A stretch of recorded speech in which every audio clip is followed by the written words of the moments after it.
The Slickers by L Ron Hubbard. Tex Laramee inserted his cigar below his scraggly mustaches and looked sideways at the stranger. Yep, I'm on my way to New York, and I'm here to tell you right now that if any of these greenhorns tries to pull anything on Tex Laramee, they have to talk it over with Judge Colt first. He patted the bulge under his coat and, in doing so, displayed his bright sheriff's badge to momentary view. The stranger tilted his bowler hat and suppressed a smile with his hand. The stranger had a diamond on his finger which matched the glitter of his hard eyes.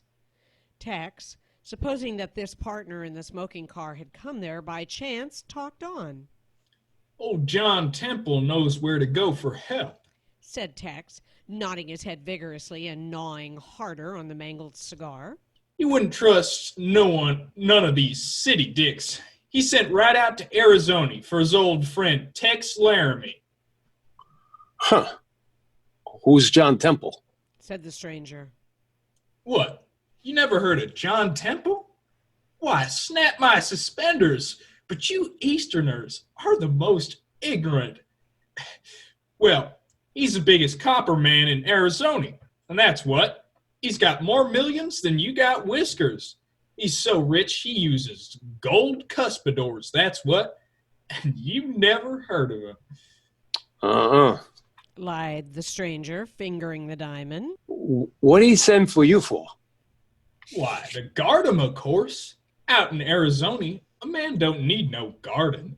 Why, you could leave $1 million sitting on the middle of the street and nobody would think of packing it off. But in New York, well, that's different. They'd slit your throat for a nickel in that town, I hear. John Temple, he ain't in such very good health, and he wanted me to come east and bring him back home. And here I am. You sheriff out there or something, aren't you? Sure. Say, how'd you know? Oh, you just look like a sheriff, that's all. I could spot your kind most any place. Big black hat, gray mustaches, high-heeled boots. Sure, I know your kind when I see one. Sheriff of Cactus County. Been sheriff for 30 years, and they don't show no signs of kicking me out yet. The stranger got up and elaborately stretched. Well, we're past the Newark. I think I'll go get my baggage together. See you later, Chef. So long, said Tex, looking out of the window. The stranger went up the aisle, opened a door, and passed into the next car. He promptly collared a porter and thrust a $5 bill in his hand. Here, take this telegram and send it when we stop at Newark. Understand? Tex was uncomfortable sitting on the red plush. He squirmed and shifted his gun into an easier position. He looked at the maze of chimneys which went sailing past and shook his head. Beats hell. Ain't ever even enough room to breathe out this way. No wonder John Temple wants to go home. A few minutes later, after the stop at Newark, the train screeched to a stop in Pennsylvania Station. Tex picked up his paper suitcase and followed the other passengers down to the platform. Suspiciously, he thrust away the red caps. Beats hell. These Easterners aren't even strong enough to carry their own suitcases. Disgustedly, he stalked up the iron steps to the waiting room, intending to phone John Temple at the Manhattan Hotel. The crowd was thick and noisy. Tex Laramee, standing a head taller than most of the men, gouged his way through the press, eyes yearningly fixed on the red and gold sign far away which said, "Phones." Beats hell. Regular damn stampede. A sallow-faced man was coming the other way. His face was thinner than a knife blade, and his eyes were hot. He ran squarely into Tex. The press of the crowd held him there for a moment. Tex shoved him away, but the man was hurled back at him again. Doggone, you can't walk through me. What do you think I am, a shadow? The sallow-faced one drifted out and away, and Tex lost sight of him. Presently the crowd thinned, and Tex made his way toward the phone signs. He leaned over the switchboard desk. Please, ma'am, would you call up the Manhattan Hotel for me? The girl glanced up, startled by the mustaches and the big black hat. 5 cents, please. Confidently, Tex reached into his pocket. He scowled and tried another. He set down the suitcase and rapidly searched through his coat. A baffled expression came over his leathery face. Beats hell. I put that wallet right here in my hip pocket, and I can't find 5 it. cents, please. Tex repeated the search, and then it began to dawn upon him that he had been robbed. Hastily, he felt for his gun. It was gone. He grabbed for his star and clutched nothing but vest cloth. The girl frowned and held her earphones on tight. A policeman came up and motioned with his stick. Move along, buddy. Look here. Said Tex, looking earnestly at the beefy red face before him. I'm Sheriff Tex Laramee of Cactus County, Arizona, and I lost my... That's so. Move along, buddy, before I get tough with you. Tough with me? Said Tex, backing off to give himself arm room. Look here, you shorthorn. When you bark at me... Move along. A thin finger tapped the sheriff's shoulder. Full of fight, Tex whirled and found himself facing the stranger he had met on the smoking car. Having trouble? Asked the man in the bowler hat. I've been robbed. I was coming through the crowd and some sticky-fingered coyote went through me like a bullet through butter. And this blankety-blank beef steer... What's that? Said the officer, juggling his nightstick. You heard it. Nervously, the stranger tugged at the sheriff's arm. You better come along with me, mister. It won't do you any good to buck the law. Tex picked up the paper suitcase and, still growling, followed his newfound friend out of the station and into the din of 7th Avenue. We better have a drink. Said the stranger, tipping the bowler hat forward on his milk-white brow. All right, but I've got to call Manhattan Hotel. Call from the bar. Said the stranger.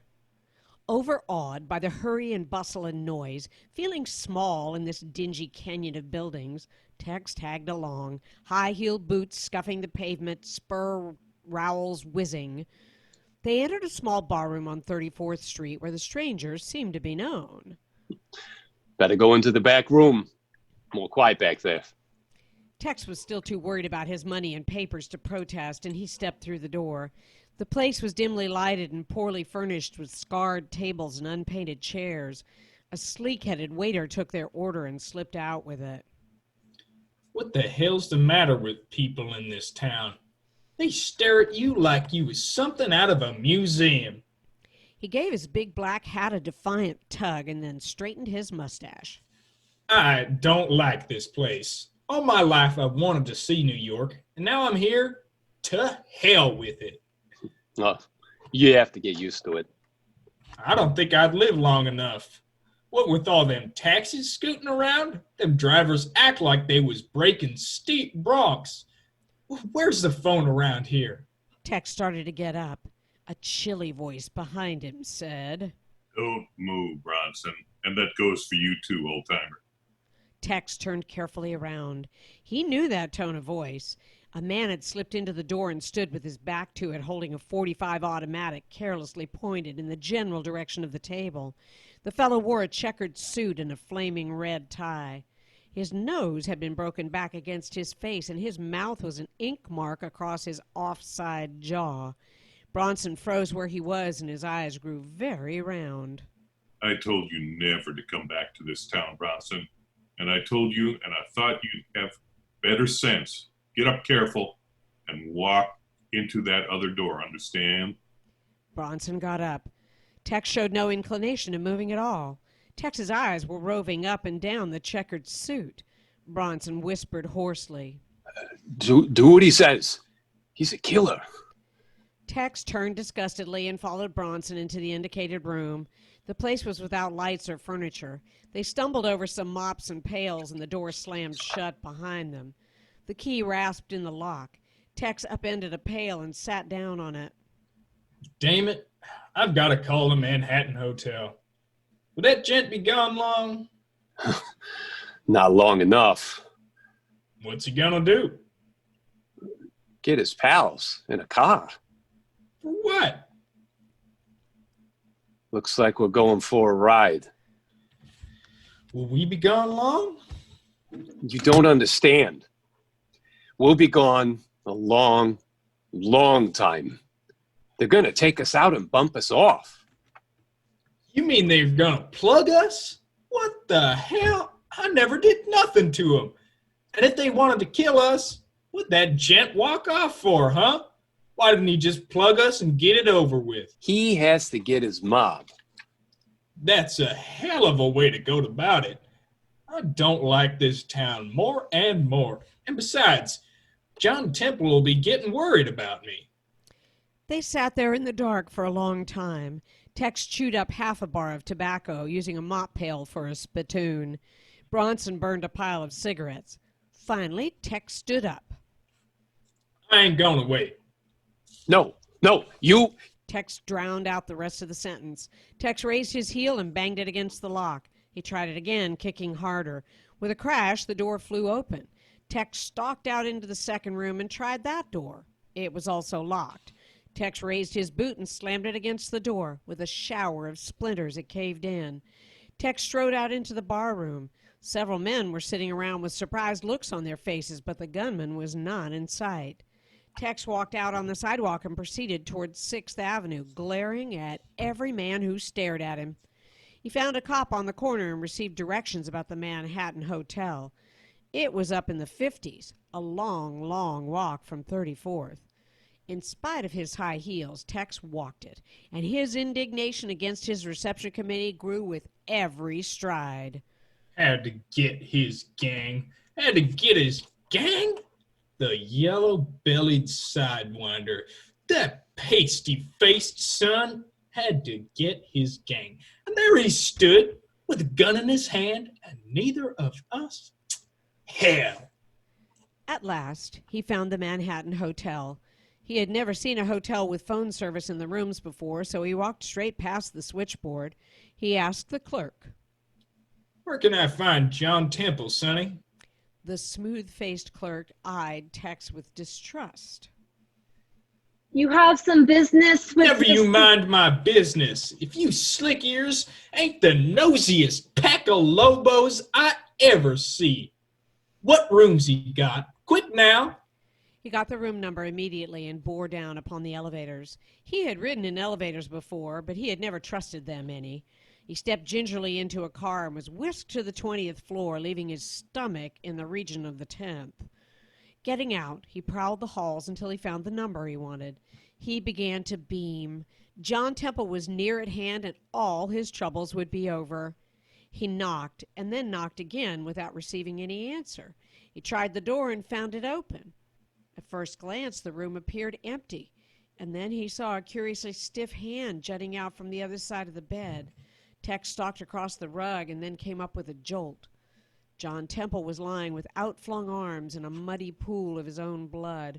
A knife wound showed in his throat, another in his chest. His jaw was frozen open. His gray hair was matted. Tex stood there for at least 2 minutes without moving a muscle. He turned slowly around and saw that the room had been ransacked. Something's got to be done. He marched toward the door he had closed behind him, but before he could touch the knob, it swung into him. 2 men in plainclothes were standing in the hall. Behind them was an officer in uniform. Okay, Haggerty, Said one of the detectives. look around the room. The other, Haggerty, stepped inside and spotted the corpse. Dead man. Okay, Said his partner, walking up to Tex. don't get excited, Granddad. With deft fingers, he frisked Ted for a rod and found only the empty holster. Knife job. Shiv them twice. Said Haggerty. No knife. Said the other. Must have pitched it out. Stand right there, Granddad, and maybe if you act nice, you'll get treated better. O'Brien, put the cuffs on him. The uniformed officer snapped the bracelets on Tex's weathered wrists and gave him a hard look. Haggerty said, Call the gang and get 'em down here, Smitty. Detective Smith tossed the phone from cradle to his hand and asked for police headquarters. Give me the squad. Hello, that you, Pat? Send up the dead wagon for a stiff at the Manhattan Hotel. Sure, it's murder, just like I said, the tip said. Sure, we got the guy. Think we sleep all the time? Yeah, he's right here. Looks like revenge or something. I don't know, funny old geezer in a big hat. I don't know the stiff's name. Come up here and find out yourself. Tex came to life. Say, what the hell are you fellers trying to do, huh? This ain't right. Look here. You think I done that? You think I'd use a knife? Why, by the bighorn spoon, old Temple was my best friend. What the hell's the matter with you fellers? Say, listen, don't you know who I am? I'm Tex Laramee, sheriff of Cactus County, Arizona. That's who. Look here, I got my... Shut your trap! Said O'Brien. You'll talk later. Damn it, look here. Temple sent for me to come to New York and see him home. Yeah, we believe you. Said Haggerty, searching the room. Now see here, I've got a telegram from him. Let's see it. Said Smith. Tex, in spite of the bracelets, tried to get into his breast pocket. With a sinking feeling, he remembered that all his papers, even his suitcase, were gone. Look here, you just wire Ed Murphy at Stud Horse, Arizona, and he'll... Will you shut up? Something like a wolf howl came from the street, and presently the room was full of cops and fingerprint men and medical examiners. Worried though he was, Tex looked at this young army of police officers and grinned sourly to himself. Hell, back in Arizona, it was just me, and I'd never make a mistake like that. Damned if... Shut up! A police lieutenant stopped before Tex and looked him over.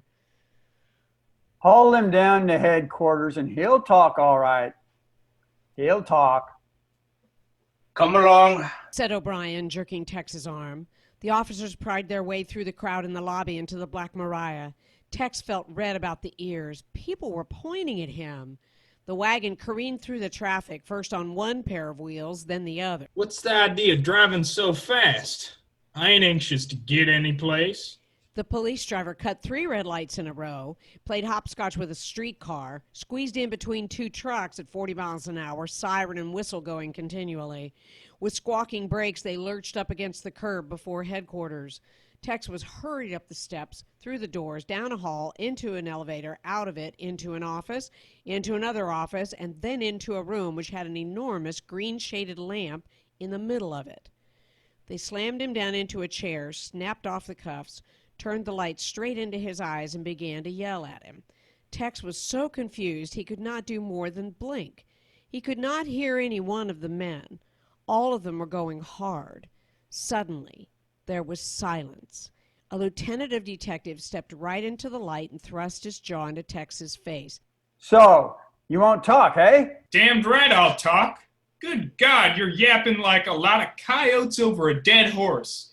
Sure, I'll talk, but maybe some of you ought to listen, huh? All right, Weisenheimer. Then answer this. Why did you kill John Temple? I tell you, I didn't kill him. He was a friend of mine. Cut it. We want it straight. Why did you kill John Temple? Look here. Bald Tex, mustache sticking straight out in his fury. I'm Tex Laramee of Cactus County, and I'm the sheriff. That's who. And you can wire Ed Murphy. Why did you kill John Temple? You can wire Ed Murphy, and he'll tell you who I am. Why did you kill John Temple? I came here to see old John and take him home, and Why did you kill John Temple? he made a mint of money in the copper mining. Why did you kill And he John wanted me Temple? to look after him while he... Why did you kill John Temple? And I met a stranger on the train named Bronson, and he... Why did you kill John Temple? And when I was coming up the steps, a guy picked my pockets. Why did you kill John And he Temple? stuck us up and told us he was going to... Why did you kill John Temple? And when I walked into the room, there he was on the floor. Why did you kill John He Temple? must have had a lot of pesos on him, and Why did you kill John Temple? that's all I know about it. So you won't talk, hey? Slam him behind bars, Fallon, and leave him there. Okay, Weisenheimer, if you won't talk now, you'll talk later. We got a rubber hose around here for tough birds like you. Take him away. They hustled Tex down another hall, into an elevator, down it, and into another hall, and suddenly Tex found himself staring at the back of a locked cell. A sleepy-eyed black man looked up from the bunk, grunted, turned over, and went to sleep again. Beats hell. More and more, I don't like this here town. Tex sat down and rested his chin on his palms. About 9 the next morning, the lieutenant sent for Tex Laramee, and soon Tex was ushered into that august presence. Now look here, wise guy. We ain't got all day. You come clean and we'll get this out of the way. He eyed Tex up and down. From the west, ain't you? Well, you ain't west now. Maybe out there you can go around stabbing guys. But this is New York, understand? And in New York, we've got law. I'm the law out there. Said Tex sullenly, gnawing at the ends of his mustache. And from what I've seen of this here, Why did you kill John Temple? Said the You asked lieutenant, me- exactly like a parrot. you asked me that again, and I ain't guaranteeing what I'll do about it. Tough guy, huh? You know who you killed? You killed John Temple, the Copper King. That's who. He's worth $10 million. And that makes it important. Get me? What if he was only worth 2 bits? Now come clean. Why did you kill John Temple? Tex merely glared. An office clerk came in, listened for a moment, and then pointed at the lieutenant's desk. Annoyed, the lieutenant glanced down at a medical examiner's report and recommendation. He studied it for some little time, evidently having difficulty reading. He moved his lips, scratched the top of his bald head, and then stared up at Tex. Who the hell are you anyway? Tex let out a long sigh. I'm Tex Laramee, sheriff of Cactus County, Arizona. I came here to New York to help John Temple home. He wired me, and I... Send for Lefkowitz. Lefkowitz came after a long delay. He was short, round-faced, and businesslike. His attitude said that he didn't have all day to waste on a mere cop. Now what? I've got work to do. Am I a medical examiner or an errand boy? Now, Doc, does this report of yours read right? No, I make them out for fun. Look here. You say this John Temple had been dead almost 3 hours when we found him. That right? How'd you know how long he'd been dead? Rigor mortis and body temperature told me that. Say, what the hell is this? I said he'd been dead almost 3 hours, and that's all there is to it. Understand? I say he couldn't have been, Yelled the lieutenant, surging out of his chair and banging his fist down on the report. It ain't possible. This bird killed him. We walked in and there he was going through the bureau. What you got to say about that, Mr. Medical Examiner? Maybe if you had my job. The hell it isn't! Roared Lefkowitz, also banging his fist down on the desk. What's the matter with this guy happening in after the cadaver was knifed, eh? What about that? The lieutenant paced up and down the rug. He picked up the report, threw it down, picked it up, and hit it with his fist. Damn that clerk. He said this bird went up just before we did. He said he couldn't mistake him because of that mustache and black hat. And now you come along and shoot my case all to pieces. Damn it.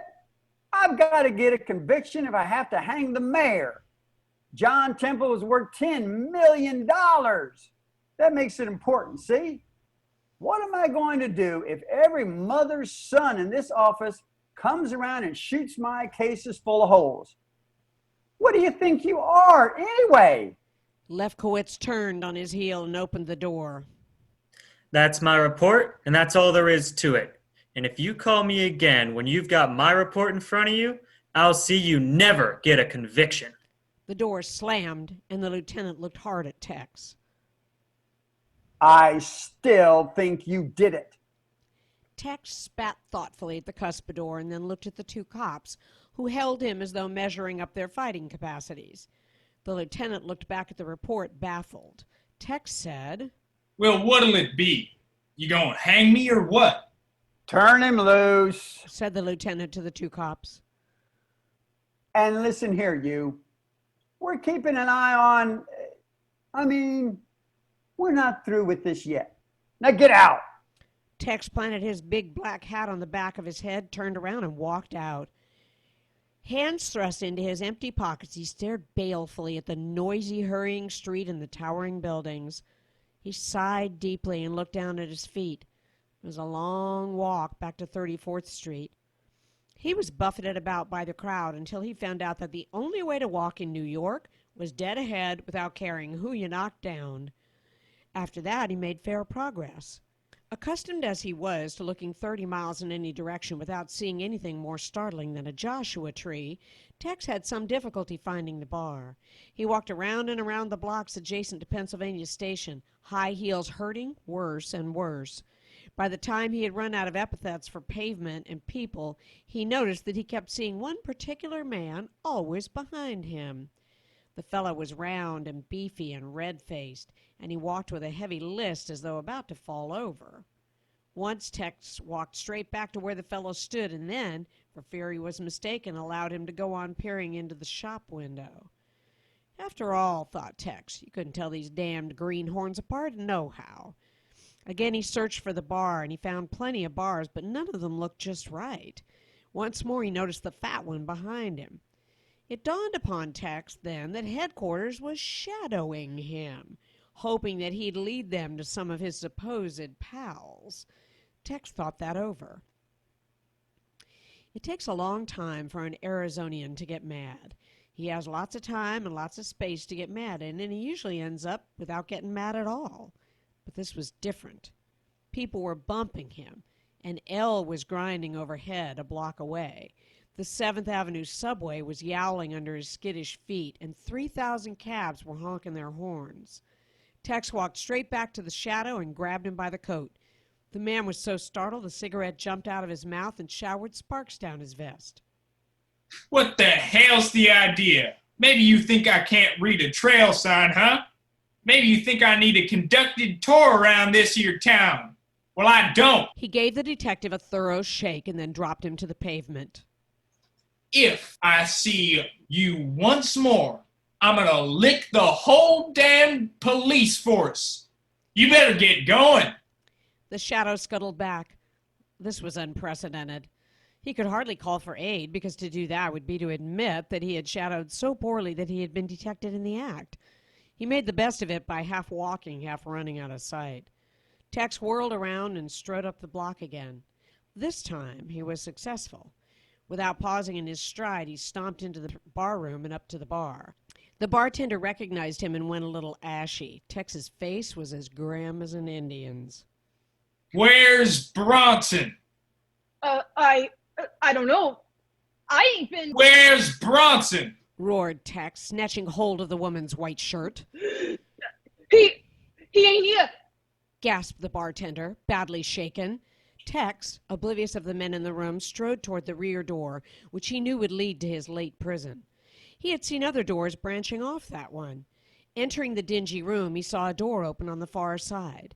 With 3 quick, cat-like steps, he went up to it, pressed it gently back as though air had blown it that way, and peered in. A man with a face as narrow as a knife blade was sitting on the edge of an iron cot. His hot eyes were thoughtful as he stared at the smoke which coiled up from his marijuana cigarette. His white shirt was crisp and the cuffs and collar were unbuttoned. It was the man who had collided with Tex in the station. Tex stepped in and stood there, hands in his pockets, looking pensively at his victim. The man started up. Tex gently pushed him back to a sitting posture. The man's eyes darted hopelessly toward his jacket, which hung from a nail. Where is it, Sonny? Where's what? My old pal, Judge Colt. Come on, Sonny. There was a certain quality in Tex's gaze which pinned the young man down as though he had an Apache arrow through him. Tex walked sideways toward a rough bureau. The pickpocket tried to rise excitedly. Tex calmly sat him down again. With quick fingers, Tex rifled the bureau. The first thing which came to light was his 6-gun. He balanced it fondly, spun it a couple times, and then cocked it with a horny thumb. He dished up his wallet and a packet of papers and pocketed them. In the corner, he spotted his paper suitcase, still closed up. All right, Sonny. When's he come in? Oh, Your boss. and about. He never comes in here. In about an hour, you say? All right, Sonny. We'll just sit down and wait a spell. You ain't restless, are you? Bad for the heart to get restless, Sonny. You just sit there inside of the door, smoking that cigarette, and we'll wait for Bronson. Tex sat down behind the door. The pickpocket tried to sit still, but he kept itching in various spots. An old alarm clock on the bureau ticked away minutes very slowly. Tex seemed quite complacent. He had reached the deadly calm stage when he could hit nickels at 100 yards with a .45. He had felt like this numerous times before, always just before a killing. 2 hours passed before Bronson showed up. He came in with a quick, nervous step, heading straight for the pickpocket's bedroom. Bronson stopped in the door and fanned himself with his bowler hat. We got to make tracks, Gino. They let the old fool loose, and he'll be Who here. they let loose? Said Tex, standing up. Bronson's jaw sagged. His hand darted for his shoulder. A horrible click filled the room. The 6-gun under the horny thumb was at full cock. Bronson stared straight down the tunnel. We'll go for a walk, Sonny. You get on your coat and come right along. And you can carry that suitcase while you're about it. Tex herded them toward the barroom. He heard a door hinge creak behind him. Tex rolled sideways. An automatic spat flame out of the shadows. Tex sidestepped it again. The hard-faced young man in the checkered suit had come in through the back entrance. He was leaning far to the right, trying to chop down on Tex's elusive shape. The 6-gun roared. The check suit was rumpled. He caved forward very slowly, getting pink just over the heart.